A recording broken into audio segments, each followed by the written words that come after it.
दोस्तों आज हम लोग पढ़ेंगे क्लास 9th का ज्योग्राफी एनसीईआरटी का एक्सरसाइज 4, जिसमें क्या है पढ़ना हम लोग को जलवायु। इससे पहले 3 क्लास हो गया है, आप लोग प्ले लिस्ट में जाकर है ना देख लीजिएगा। और दोस्तों आप लोग से एक मेरा रिक्वेस्ट है कि हम्बल रिक्वेस्ट है कि प्लीज़ आप लोग है ना अधिक से अधिक इस चैनल को सपोर्ट कीजिए, ताकि मैं आप लोग के लिए अच्छे से अच्छे कंटेंट बना सकूं। ठीक है, तो स्टार्ट करते हैं। जलवायु है ना, अध्याय 4 क्या है? जलवायु। कह रहा पिछले 2 अध्यायों में आप हमारे देश की स्थलाकृतियों एवं अफवाह के बारे में पढ़ चुके हैं। अफवाह तो है ना कल ही था, तीसरा क्लास में। किसी क्षेत्र के प्राकृतिक पर्यावरण को समझने के लिए आवश्यक 3 मूल तत्वों में से 2 तत्व यही हैं, है ना। आवश्यक 3 मूल तत्वों में से 2 तो यही हैं। कौन कौन? स्थलाकृतियाँ और अफवाह। इस अध्याय में आप तीसरे तत्व अर्थात हमारे देश की वायुमंडलीय अवस्था के बारे में पढ़ेंगे। तीसरा तत्व क्या है? वायुमंडलीय अवस्था के बारे में पढ़ेंगे, जिसमें जलवायु आता है। हम दिसंबर में ऊनी वस्त्र क्यों पहनते हैं हम दिसंबर में ऊनी वस्त्र क्यों पहनते हैं, अथवा मई का महीना गर्म एवं सुविधाजनक क्यों होता है, या जून एवं जुलाई में वर्षा क्यों होती है। इन सभी प्रश्नों के उत्तर आप भारत की जलवायु का अध्ययन करके जान सकते हैं। एक विशाल क्षेत्र में लंबे समयावधि बोले तो 30 वर्ष से अधिक में मौसम की अवस्थाओं तथा विविधताओं का कुल योग ही जलवायु है। एक विशाल क्षेत्र में लंबे समयावधि में मौसम की अवस्थाओं और विविधताओं का कुल योग ही जलवायु है। लंबा समय क्या हो सकता है? 30 वर्ष से अधिक। मौसम एक विशेष समय में एक क्षेत्र के वायुमंडल की अवस्था को बताता है। मौसम तथा जलवायु के तत्व जैसे तापमान, वायुमंडलीय दाब, पवन, आर्द्रता, बर्षण एक ही होते हैं। आपने अवश्य ध्यान दिया होगा कि मौसम की अवस्था प्रायः एक दिन में ही कई बार बदलती है, लेकिन फिर भी कुछ सप्ताह महीनों तक वायुमंडलीय अवस्था लगभग एक समान ही बनी रहती है। जैसे दिन गर्म या ठंडे, हवादार या शांत, आसमान बादलों से घिरा या साफ तथा आर्द्र या शुष्क हो सकते हैं। महीनों के औसत वायुमंडलीय अवस्था के आधार पर वर्ष को ग्रीष्म, शीत या वर्षा ऋतुओं में विभाजित किया गया है। विश्व को अनेक जलवायु प्रदेशों में बांटा गया है। क्या आप जानते हैं कि भारत की जलवायु कैसी है तथा ऐसा क्यों? इस संबंध में हम इस अध्याय में पढ़ेंगे।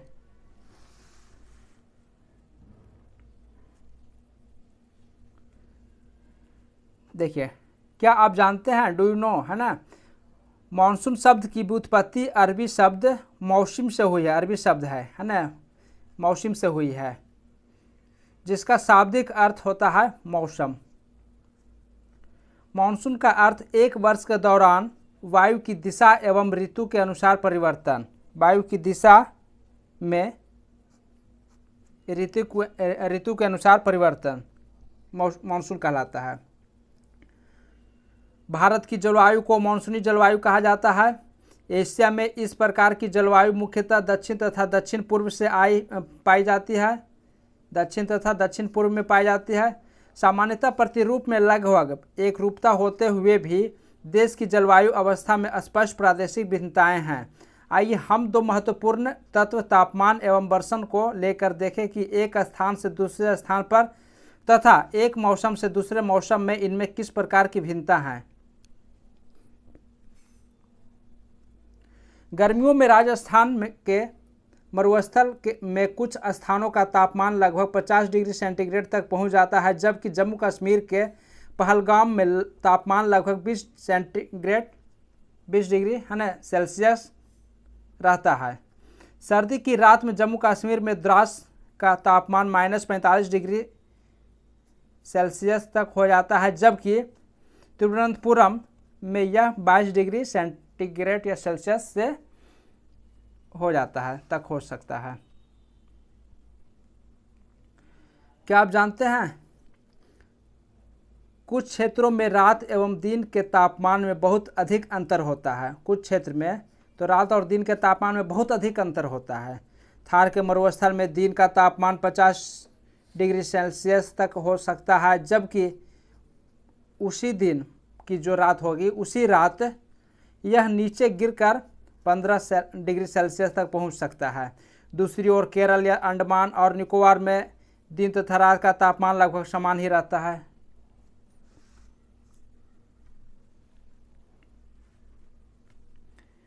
अब बर्सन की ओर ध्यान दें। बर्सन के रूप तथा प्रकार में ही नहीं बल्कि इसकी मात्रा एवं ऋतु के अनुसार वितरण में भी भिन्नता होती है। हिमालय में बर्सन अधिकतर हिम के रूप में होता है तथा देश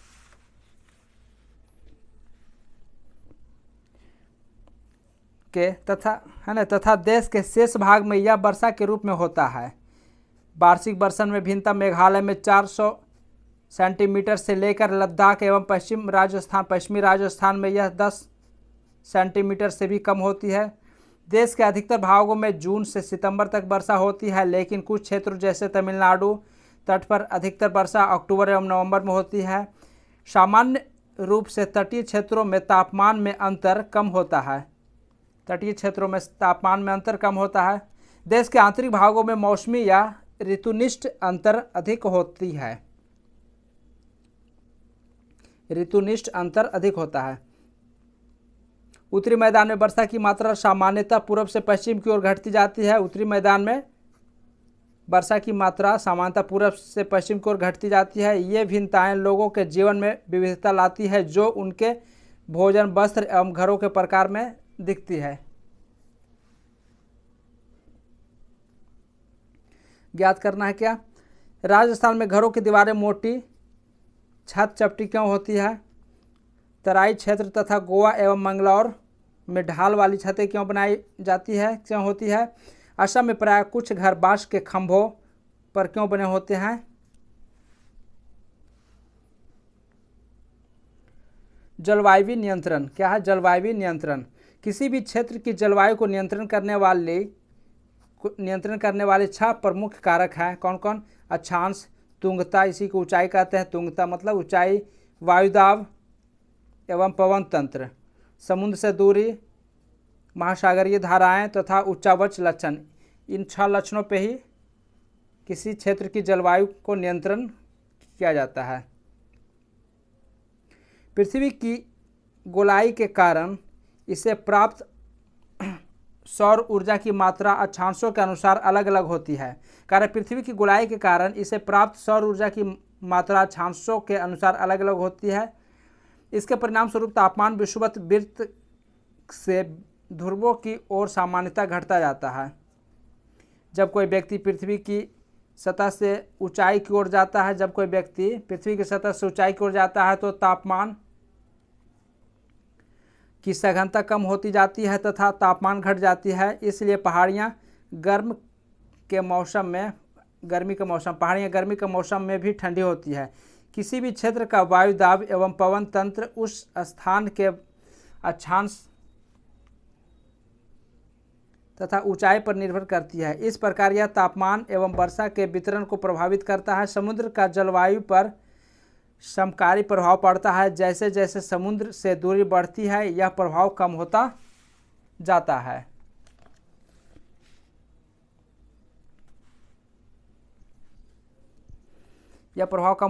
है। एवं लोग विषम मौसमी अवस्थाओं को महसूस करते हैं। इसे महाद्वीपीय अवस्था, गर्मी में बहुत अधिक गर्म एवं सर्दी में बहुत अधिक ठंडा कहते हैं। महासागरीय धाराएं समुद्र से तट की ओर चलने वाली हवाओं के साथ तटीय क्षेत्रों की जलवायु को प्रभावित करती है। उदाहरण के लिए देख लीजिए, कोई भी तटीय क्षेत्र जहां गर्म या ठंडी जलधाराएं बहती है और वायु की दिशा समुद्र से तट की ओर हो, तब वह तट गर्म या ठंडा हो जाएगा। याद कीजिए, विश्व के अधिकतर मरुस्थल उपोष्ण कटिबंधीय भागों में स्थित महाद्वीपों के पश्चिमी किनारे पर क्यों होते हैं? फाइंड आउट था। अंत में किसी स्थान की जलवायु को निर्धारित करने में ऊंचावच की भी महत्वपूर्ण भूमिका होती है। ऊंचे पर्वत ठंडी अथवा गर्म वायु को अवरोधित करते हैं। ऊंचे पर्वत ठंडी अथवा गर्म वायु को अवरोधित करते हैं। यदि उनकी ऊंचाई इतनी हो कि वे वर्षा लाने वाली वायु के रास्ते को रोकने में सक्षम होते हैं तो ये उस क्षेत्र में वर्षा का कारण भी बन सकते हैं। पर्वतों के पवन विमुख ढाल अपेक्षाकृत सूखे रहते हैं।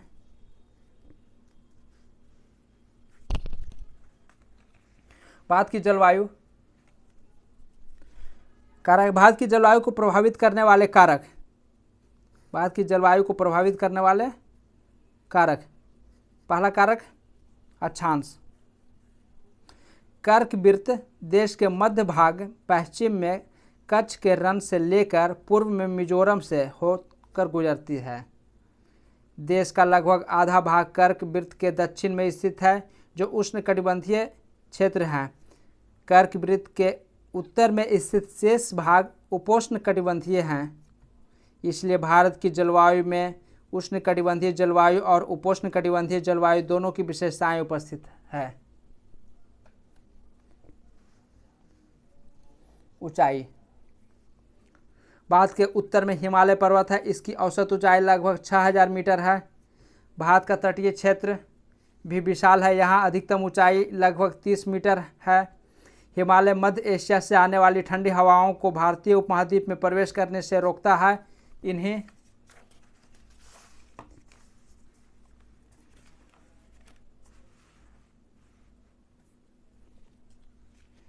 इन्हीं पर्वतों के कारण इस क्षेत्र में मध्य एशिया की तुलना में ठंड कम पड़ती है। वायुदाब एवं पवन। भारत में जलवायु तथा संबंधित मौसमी अवस्थाएं निम्नलिखित वायुमंडलीय अवस्थाओं से संचालित होती हैं। वायुदाब एवं धरातलीय पवनें, ऊपरी वायु परिसंचरण तथा पश्चिमी चक्रवाती विक्षोभ एवं उष्णकटिबंधीय चक्रवात।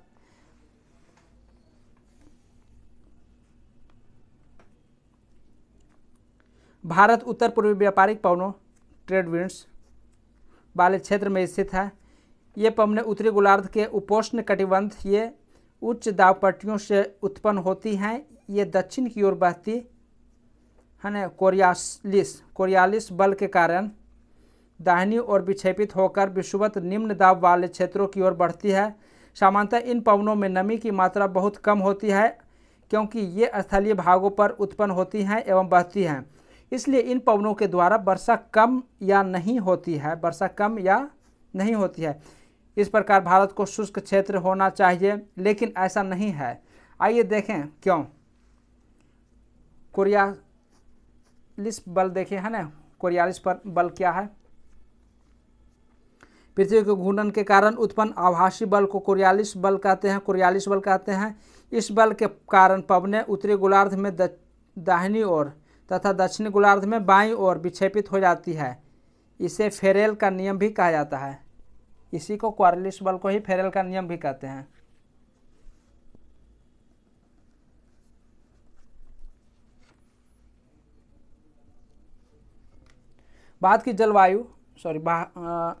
भारत की वायुदाब एवं पवन तंत्र अद्वितीय है। शीत ऋतु में हिमालय के उत्तर में उच्च दाब होता है। इस क्षेत्र की ठंडी शुष्क हवाएं दक्षिण में निम्न दाब वाले महासागरीय क्षेत्र के ऊपर बहती है। ग्रीष्म ऋतु में आंतरिक एशिया एवं उत्तर पूर्वी भारत के ऊपर निम्न दाब का क्षेत्र उत्पन्न हो जाता है। इसके कारण गर्मी के दिनों में वायु की दिशा पूरी तरह से परिवर्तित हो जाती है।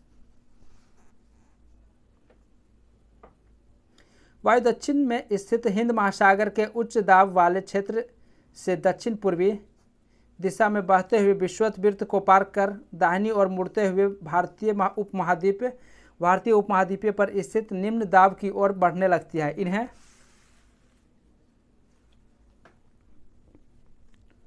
इन्हें दक्षिण पश्चिम मानसून पवनों के नाम से जाना जाता है। ये पवनें कोष्ण महासागरों के ऊपर से बहती है, नमी ग्रहण करती है तथा भारत के मुख्य भूमि पर वर्षा करती है। इस प्रदेश में ऊपरी वायु परिसंचरण पश्चिमी प्रवाह के प्रभाव में रहता है। इस प्रवाह का एक मुख्य घटक जेठ धारा है। जेठ धाराएं लगभग 27 डिग्री से 30 डिग्री उत्तर अक्षांशों के बीच स्थित होती है, इसलिए इन्हें उपोष्ण कटिबंधीय पश्चिमी जेठ धाराएं कहा जाता है। भारत में ये जेठ धाराएं ग्रीष्म ऋतु को छोड़कर पूरे वर्ष हिमालय के दक्षिण में प्रवाहित होती है।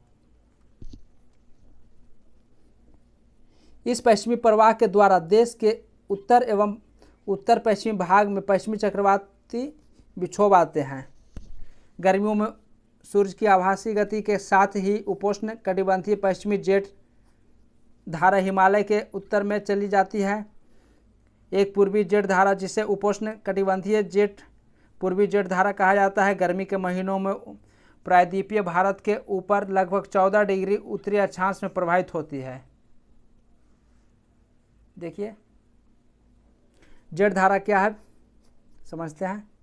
ये एक संकरी पट्टी में स्थित क्षोभ मंडल में अत्यधिक ऊंचाई 12,000 मीटर से अधिक वाली पश्चिमी हवाएं होती है। इनकी गति गर्मी में 110 किलोमीटर प्रति घंटा एवं सर्दी में 184 किलोमीटर प्रति घंटा होती है। बहुत ही अलग अलग जेठ धाराओं को पहचाना गया है। उनमें सबसे स्थिर मध्य अक्षांशीय एवं उपोष्ण कटिबंधीय जेठ धाराएं हैं।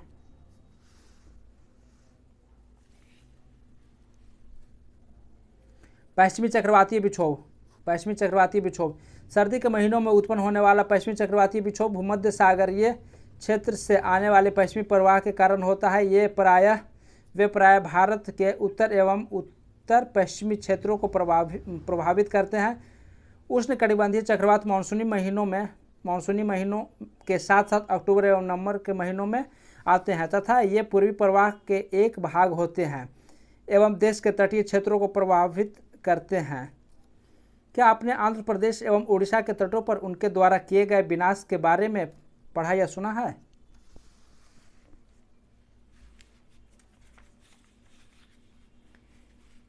ये मैप आप लोग देख रहे होंगे, फुल फ्रेम नहीं आ पा रहा है शायद। ये जो एरो लगा हुआ है ये धरातलीय पवने हैं, जैसा कि ये सब एरो वाला धरातलीय पवने हैं। और ये पैरेलल लाइन के साथ में जो एरो है वो उपोष्ण पश्चिमी जेट स्ट्रीम है। ये सब है ना। ये उसी तरीके से नीचे वाले फिगर में भी एरो वाले जो है धरातलीय पवने और ये तो उपोष्ण पश्चिमी जेट स्ट्रीम है। और ये डॉट डॉट डॉट के साथ में जो है ना डबल लाइन के साथ और है उष्णकटिबंधीय जेट पूर्वी जेट स्ट्रीम है, जैसा कि ये। बाकी तो ये दोनों है ना ऊपर वाले फिगर में आपको था ही।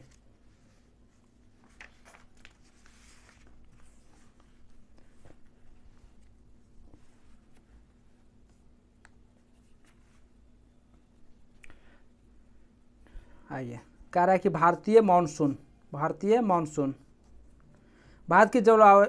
की जलवायु मानसूनी पवनों से बहुत अधिक प्रभावित है। ऐतिहासिक काल में भारत आने वाले नाविकों ने सबसे पहले मानसून परिघटना पर ध्यान दिया था। पवन तंत्र की दिशा उलट जाने के कारण उन्हें लाभ हुआ। चूँकि उनके जहाज पवन की प्रवाह की दिशा पर निर्भर थे, अरबवासी जो व्यापारियों की तरह भारत आए थे, उन लोगों ने पवन तंत्र के इस मौसमी उत्क्रमण को मानसून का नाम दिया। इसको क्या मानसून का नाम दिया।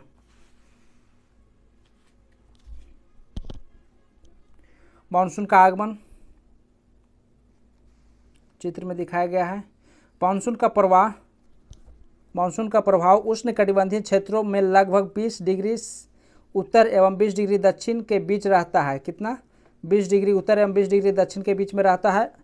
मानसून की प्रक्रिया को समझने के लिए निम्नलिखित तथ्य महत्वपूर्ण है। देखिए कौन कौन से तथ्य महत्वपूर्ण है इसकी परिघटना को समझने के लिए।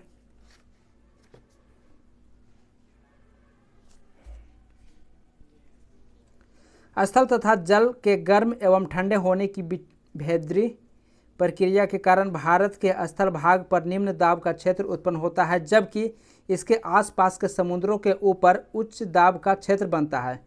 ग्रीष्म ऋतु के दिनों में अंतः उष्णकटिबंधीय अभिसरण क्षेत्र की स्थिति गंगा के मैदान की ओर खिसक जाती है। यह विषुवतीय गर्त है जो प्रायः विषुवत वृत्त से 5 डिग्री उत्तर में स्थित होता है।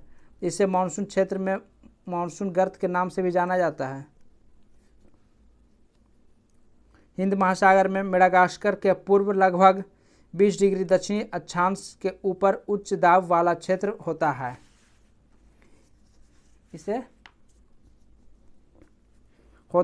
इस उच्च दाब वाले क्षेत्र की स्थिति एवं तीव्रता भारतीय मानसून को प्रभावित करती है। उष्ण ऋतु में तिब्बत का पठार बहुत अधिक गर्म हो जाता है, जिसके परिणाम स्वरूप पठार के ऊपर समुद्र तल से लगभग 9 किलोमीटर की ऊंचाई पर तीव्र ऊर्ध्वाधर वायु धाराओं एवं उच्च दाब का निर्माण होता है। ग्रीष्म ऋतु में हिमालय के उत्तर पश्चिमी जेट धाराओं का तथा भारतीय प्रायद्वीप के ऊपर उष्णकटिबंधीय पूर्वी जेट धाराओं का प्रभाव होता है।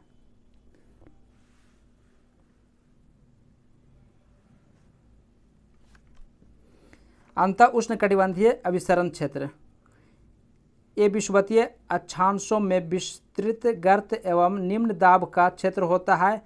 यहीं यह उत्तर पूर्वी एवं दक्षिण पूर्वी व्यापारिक पवनें आपस में मिलती हैं। यह अभिसरण क्षेत्र विषुवत वृत्त के लगभग समानांतर होती हैं, लेकिन सूर्य की आभासी गति के साथ साथ यह उत्तर या दक्षिण की ओर खिसकता है। उत्तर एवं दक्षिण की ओर आभासी गति के साथ साथ उत्तर या दक्षिण की ओर खिसकता है।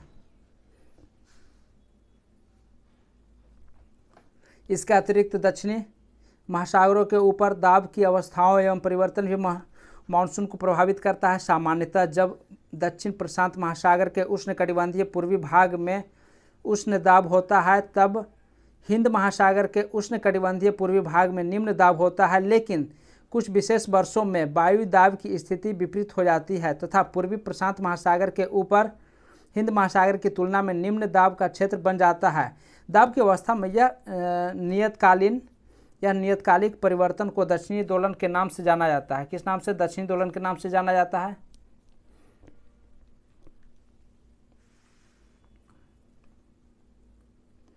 उत्तरी ऑस्ट्रेलिया हिंद महासागर 20 डिग्री 30 मिनट दक्षिण (130 डिग्री पूर्व) तथा ताहिती प्रशांत महासागर 18 डिग्री दक्षिण डिवाइडेड बाई 149 डिग्री पश्चिम के दाब के अंतर की गणना मानसून की तीव्रता के पूर्वानुमान के लिए की जाती है।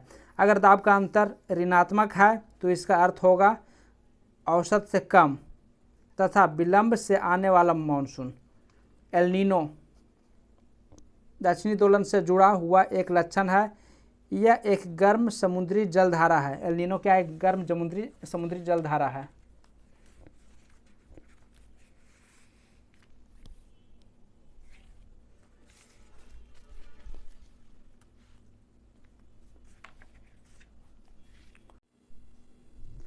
जो पेरू की ठंडी जलधारा के स्थान पर प्रत्येक 2 या 5 वर्ष के अंतराल में पेरू तट से होकर बहती है।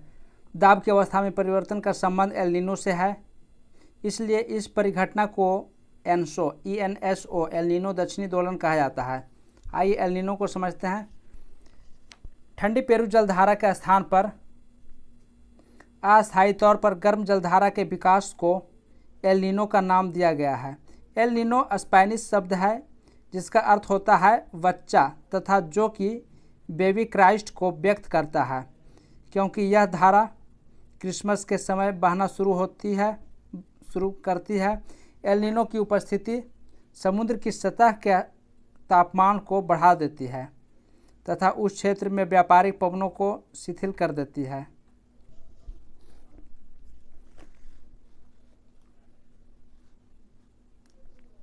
फिर है मानसून का आगमन एवं वापसी।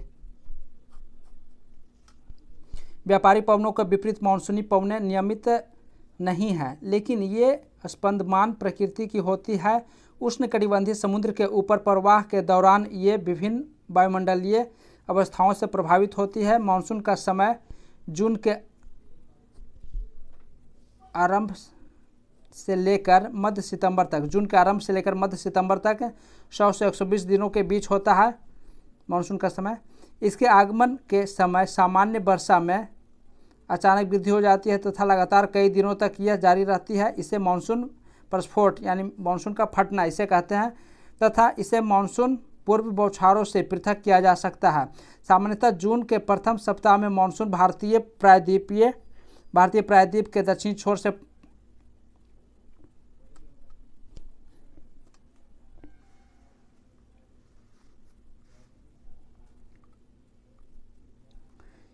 तथा इसे मानसून पूर्व बौछारों के से पृथक किया जा सकता है। सामान्यतः जून के प्रथम सप्ताह में मानसून भारतीय प्रायद्वीप के दक्षिणी छोर से प्रवेश करता है। इसके बाद यह दो भागों में बढ़ जाता है, अरब सागर शाखा एवं बंगाल की खाड़ी शाखा।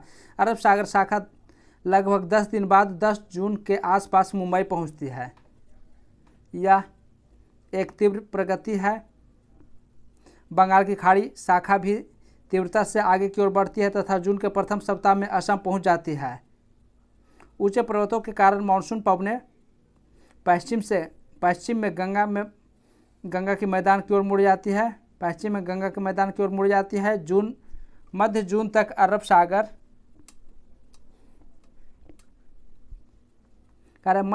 अरब सागर शाखा सौराष्ट्र, कच्छ एवं देश के मध्य भागों में पहुंच जाती है। अरब सागर शाखा एवं बंगाल की खाड़ी शाखा दोनों गंगा के मैदान के उत्तर पश्चिम भाग में आपस में मिल जाती हैं।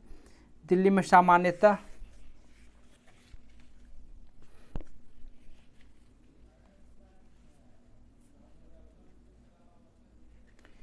सामान्यतः मानसूनी वर्षा बंगाल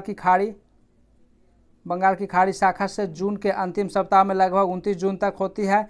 जुलाई के प्रथम सप्ताह तक मानसून पश्चिमी उत्तर प्रदेश, पंजाब, हरियाणा तथा पूर्वी राजस्थान में पहुंच जाता है। मध्य जुलाई तक मानसून हिमाचल प्रदेश एवं देश के शेष हिस्सों में पहुंच जाता है।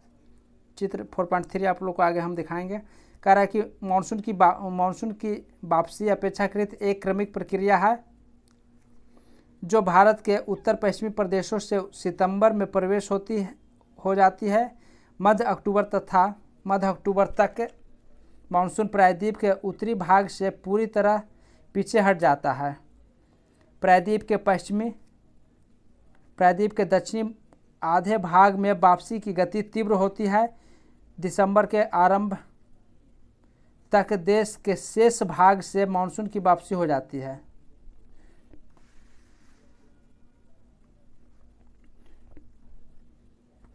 द्वीपों पर मानसून की सबसे पहली वर्षा होती है। यह क्रमशः दक्षिण से उत्तर की ओर अप्रैल के अंतिम सप्ताह से लेकर मई के प्रथम सप्ताह तक होती है।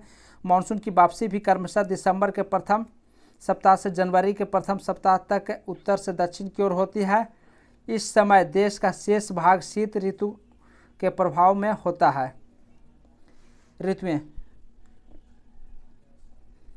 मानसून जलवायु की विशेषता एक विशिष्ट मौसमी प्रतिरूप होता है। एक ऋतु से दूसरी ऋतु में मौसम की अवस्थाओं में बहुत अधिक परिवर्तन होता है। विशेषकर देश के आंतरिक भागों में ये परिवर्तन अधिक मात्रा में परिलक्षित होते हैं। तटीय क्षेत्रों के तापमान में बहुत अधिक भिन्नताएं होती हैं। तटीय क्षेत्रों के तापमान में बहुत अधिक भिन्नताएं नहीं होती हैं। यद्यपि यहाँ वर्षा के प्रारूपों में भिन्नताएं होती हैं। आप अपने क्षेत्र में कितने प्रकार की ऋतुओं का अनुभव करते हैं?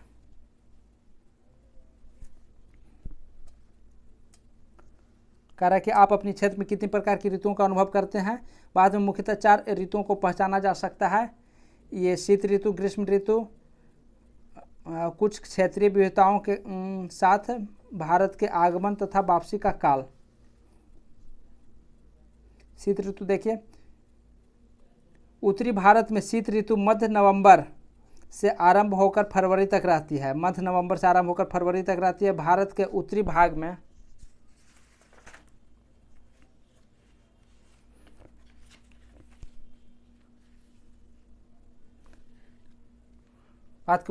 दिसंबर एवं जनवरी बहुत ठंडे महीने होते हैं। तापमान दक्षिण से उत्तर की ओर बढ़ने पर घटता जाता है। इस पूर्वी तट पर चेन्नई का औसत तापमान 24 डिग्री सेल्सियस से 25 डिग्री सेल्सियस के बीच होता है, जबकि उत्तरी मैदान में यह 10 डिग्री सेल्सियस से 15 डिग्री सेल्सियस के बीच होता है। दिन गर्म तथा रातें ठंडी होती हैं। उत्तर में तुषारपात सामान्य है तथा हिमालय के ऊपरी ढालों पर हिमपात होता है। ऋतु परिवर्तन में देश में उत्तर पूर्वी व्यापारिक पवनें प्रवाहित होती हैं। ये स्थल से समुद्र की ओर बहती है तथा इसलिए देश के अधिकतर भाग में शुष्क मानसून होता है। इन पवनों के कारण कुछ मात्रा में वर्षा तमिलनाडु के तट पर होती है, क्योंकि यहाँ ये पवनें समुद्र से स्थल की ओर बहती है। देश के उत्तरी भाग में एक कमजोर उच्च दाब का क्षेत्र बन जाता है,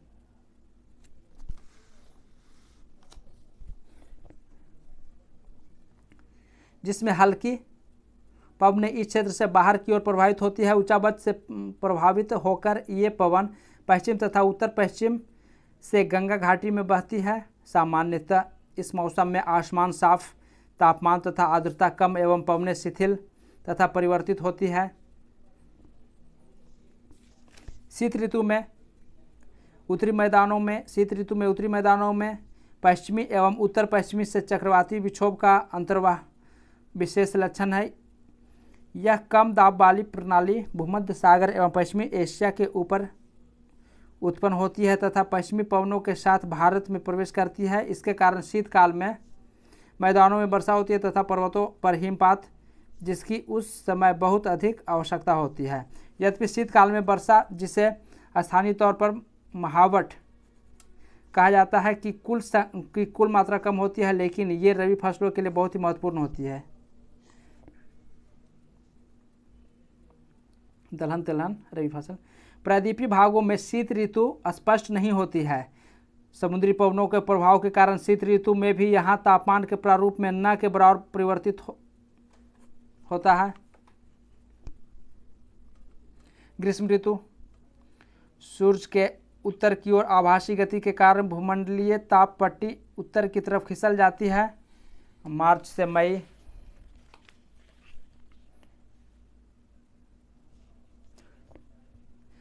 मई तक भारत में ग्रीष्म ऋतु होती है। ताप पट्टी के स्थानांतरण के प्रभाव का पता विभिन्न अक्षांशों पर मार्च से मई के दौरान रिकॉर्ड किए गए तापमान को देखकर लगाया जा सकता है। मार्च में दक्कन के पठार का उच्च तापमान लगभग 38 डिग्री सेल्सियस होता है।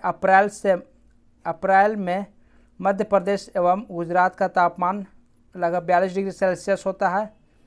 मई में देश के उत्तर पश्चिमी भागों का तापमान सामान्यतः 45 डिग्री सेल्सियस होता है। प्रायद्वीपीय भारत में समुद्री प्रभाव के कारण तापमान कम होता है।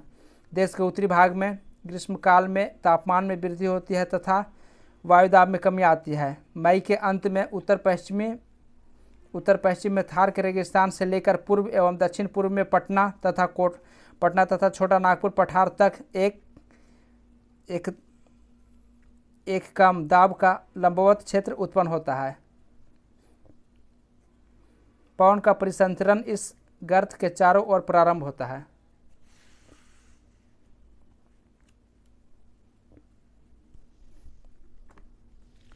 लू ग्रीष्मकाल का एक प्रभावी लक्षण है। ये धूल भरी गर्म एवं शुष्क पवनें होती हैं जो कि दिन के समय भारत के उत्तर एवं उत्तर पश्चिमी क्षेत्रों में चलती है। कभी कभी ये देर शाम तक जारी रहती है। यह हवा का सीधा प्रभाव घातक भी हो सकता है। उत्तरी भारत में मई महीनों के दौरान सामान्यतः धूल भरी आंधियाँ आती है। ये आंधियाँ अस्थायी रूप से आराम पहुँचाती है, क्योंकि ये तापमान को कम कर देती है तथा अपने साथ ठंडे समीर एवं हल्की वर्षा लाती है। इस मौसम में कभी कभी तीव्र हवाओं के साथ गरज वाली मूसलाधार वर्षा भी होती है। इसके साथ प्रायः हिमवृष्टि भी होती है। वैशाख के महीनों में होने के कारण पश्चिम बंगाल में इसे काल बैसाखी के नाम से भी जाना जाता है। यह काल बैसाखी भी कहा जाता है।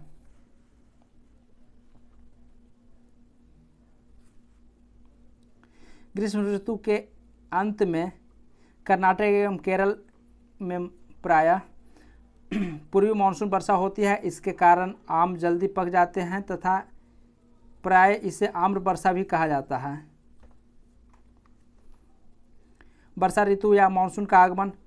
जून के आरंभ में उत्तरी मैदानों में निम्न दाब की अवस्था तीव्र हो जाती है। यह दक्षिणी गोलार्ध की व्यापारिक पवनों को आकर्षित करता है। ये दक्षिण पूर्व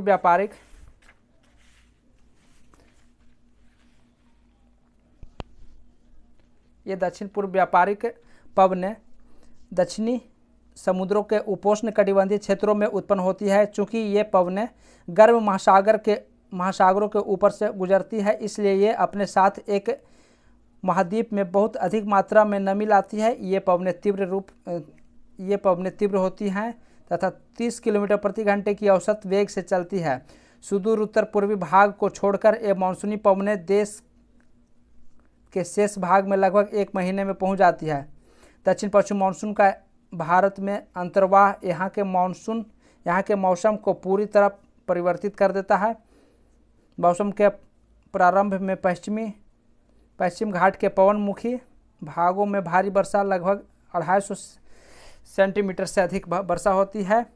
दक्कन का पठार एवं मध्य प्रदेश के कुछ भागों में भी वर्षा होती है, यद्यपि ये क्षेत्र वृष्टि छाया क्षेत्र में आते हैं। इस मौसम की अधिकतर वर्षा देश के उत्तर पूर्वी भागों में होती है। खासी पहाड़ी के दक्षिणी श्रृंखलाओं में स्थित मासिनराम विश्व में सबसे अधिक औसत वर्षा प्राप्त करता है। गंगा की घाटी में पूर्व से पश्चिम की ओर वर्षा की मात्रा घटती जाती है। राजस्थान एवं गुजरात के कुछ भागों में बहुत कम वर्षा होती है। मानसून से संबंधित एक अन्य परिघटना है वर्षा में आराम, वर्षा में विराम। इस प्रकार इसमें आर्द्र एवं शुष्क दोनों तरह के अंतराल होते हैं। आर्द्र एवं शुष्क दोनों तरह के अंतराल होते हैं। इसमें दूसरे शब्दों में मानसूनी वर्षा एक समय में कुछ दिनों तक ही होती है। मानसूनी वर्षा एक समय में कुछ दिनों तक ही होती है, बीच में विराम की अवस्था होती है। इसमें वर्षा रहित अंतराल भी होते हैं। मानसून में आने वाले ये विराम मानसूनी गर्त की गति से संबंधित होते हैं। विभिन्न कारणों से गर्त एवं इसका अक्ष उत्तर या दक्षिण की ओर खिसकता रहता है, जिसके कारण वर्षा का स्थानिक वितरण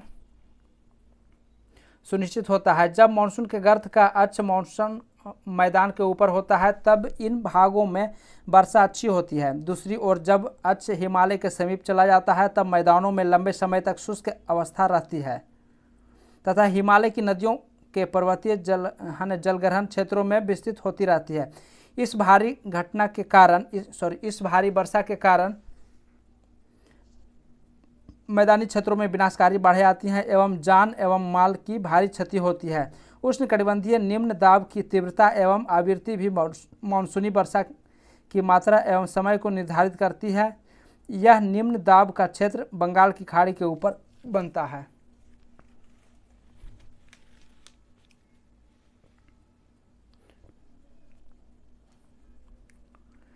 बंगाल की खाड़ी के ऊपर बनता निम्न दाब का क्षेत्र बंगाल की खाड़ी के ऊपर बनता है तथा मुख्य स्थलीय भाग को पार कर जाता है। यह गर्त निम्न दाब के मानसून गर्त के अक्ष के अनुसार होता है। मानसून को इसकी अनिश्चितता के लिए जाना जाता है। शुष्क एवं आर्द्र स्थितियों की तीव्रता, आवृत्ति एवं समय काल में भिन्नता होती है। इसके कारण यदि एक भाग में बाढ़ आती है तो दूसरे भाग में सूखा पड़ता है। इसका आगमन एवं वापसी प्रायः अव्यवस्थित होता है। इसलिए यह कभी कभी देश के किसानों की कृषि कार्य को भी अव्यवस्थित कर देता है। मानसून की वापसी, परिवर्तनीय मौसम। अक्टूबर नवंबर के दौरान दक्षिण की तरफ सूर्य की आभासी गति के कारण मानसून गर्त या निम्न दाब वाला गर्त उत्तरी मैदानों के ऊपर शिथिल हो जाता है। धीरे धीरे उच्च दाब प्रणाली इसका स्थान ले लेती है। दक्षिण पश्चिम मानसून शिथिल हो जाता है तथा धीरे धीरे पीछे की ओर हटने लगते हैं। अक्टूबर के प्रारंभ में मानसून पवनें उत्तर के मैदानों से हट जाती है। अक्टूबर नवंबर का महीना गर्म वर्षा ऋतु से शीत ऋतु में परिवर्तन का काल होता है। अक्टूबर नवंबर का महीना मानसून की वापसी होने से आसमान साफ एवं तापमान में वृद्धि हो जाती है। दिन का तापमान उच्च एवं रातें ठंडी एवं सुहावनी होती हैं। स्थल अभी भी आर्द्र होता है। उच्च तापमान एवं आर्द्रता वाली अवस्था के कारण दिन का मौसम असह्य हो जाता है। इसे सामान्यतः क्वार की उमस के नाम से भी जाना जाता है। अक्टूबर के उत्तरार्ध में विशेषकर उत्तरी भारत में तापमान तेजी से गिरने लगता है। क्या आप जानते हैं मानसून विश्व में सबसे अधिक वर्षा वाला क्षेत्र है तथा स्टैलेग्माइट एवं स्टैलेक्टाइट गुफाओं के लिए प्रसिद्ध है। मौसिनराम। नवंबर के प्रारंभ में उत्तर पश्चिम भारत के ऊपर निम्न दाब वाली अवस्था बंगाल की खाड़ी पर स्थानांतरित हो जाती है। यह स्थानांतरण चक्रवाती निम्न दाब से संबंधित होता है जो कि अंडमान सागर के ऊपर उत्पन्न होता है। ये चक्रवात सामान्यतः भारत के पूर्वी तट को पार करते हैं, जिनके कारण व्यापक एवं भारी वर्षा होती है। ये उष्णकटिबंधीय चक्रवात प्रायः विनाशकारी होते हैं।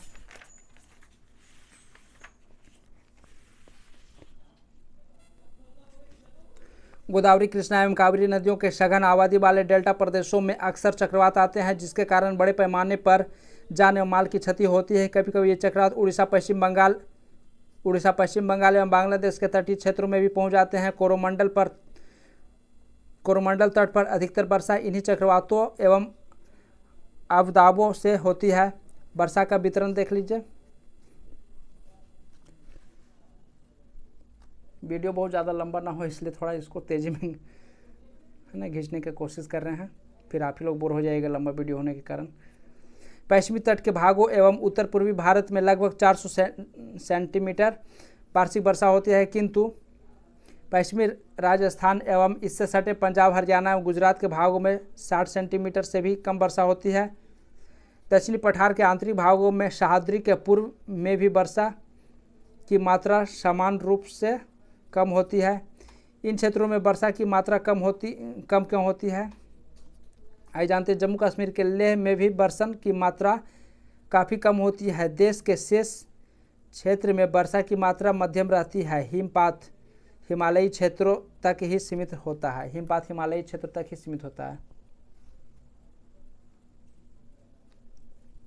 मानसून की प्रकृति के परिणाम स्वरूप एक वर्ष से दूसरे वर्ष होने वाले वार्षिक वर्षा की मात्रा में भिन्नता होती है। वर्षा की विषमता निम्न वर्षा वाले क्षेत्र जैसे राजस्थान, गुजरात के कुछ भाग तथा पश्चिमी घाटों के वृष्टि छाया प्रदेशों में अधिक पाई जाती है।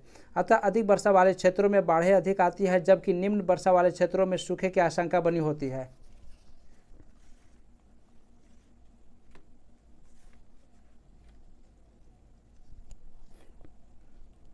मानसून एकता का परिचायक है।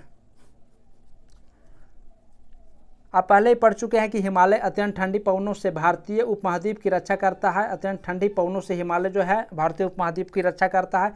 इसके कारण अपेक्षाकृत उच्च अक्षांशों के बावजूद उत्तरी भारत में निरंतर ऊंचा तापमान बना रहता है। इसी प्रकार प्रायद्वीपीय पठार में तीनों ओर से समुद्रों के प्रभाव के कारण न तो अधिक गर्मी पड़ती है और न ही अधिक सर्दी। हम समकारी प्रभाव के कारण तापमान की दिशाओं में बहुत कम अंतर पाए जाते हैं। परंतु फिर भी भारतीय प्रायद्वीप पर मानसून की एकता का प्रभाव बहुत ही स्पष्ट है। पवन की दिशाओं का ऋतुओं के अनुसार परिवर्तन तथा उनसे संबंधित ऋतु की दशाएं ऋतु चक्रों को एक लय प्रदान करती है। वर्षा की अनिश्चितताएं तथा उसका असमान संपूर्ण भारतीय भूदृश्य से इसके जीव तथा वनस्पति, इसका कृषि चक्र, मानव जीवन तथा इसके त्यौहार उत्सव सभी इस मानसूनी लय के चारों ओर घूम रहे हैं। उत्तर से दक्षिण तथा पूरब से पश्चिम तक संपूर्ण भारतवासी प्रति वर्ष मानसून के आगमन की प्रतीक्षा करते हैं। ये मानसूनी पवनें हमें जल प्रदान कर कृषि की प्रक्रिया में तेजी लाती है एवं संपूर्ण देश को एक सूत्र में बांधती है। नदी घाटियाँ जो इन जलों का संवहन करती हैं उन्हें भी एक नदी घाटी इकाई का नाम दिया जाता है। तो दोस्तों ये आपका एक्सरसाइज 4 भी समाप्त हुआ। मानसून एक बात मैं आप लोग से कहना चाहूँगा कि इसके कम्युनिटी में आप लोग जब जाएंगे तो आप लोग को है ना ये सवाल है ना आप लोग को मैं कम्युनिटी में ही डाल दूंगा, वहाँ आप है ना इसको लगा लीजिएगा। इस टाइप के जो भी अभ्यास के लिए है ना MCQ होते हैं तो कम्युनिटी में मैं डाल दूंगा, है ना। दोस्तों ये सेशन यदि आपको अच्छा लगा हो तो प्लीज़ वीडियो को लाइक कर दें, दोस्तों को भी शेयर करें, और यदि अभी तक वीडियो को सब्सक्राइब नहीं किए तो प्लीज़ सब्सक्राइब कर लें। Thank you.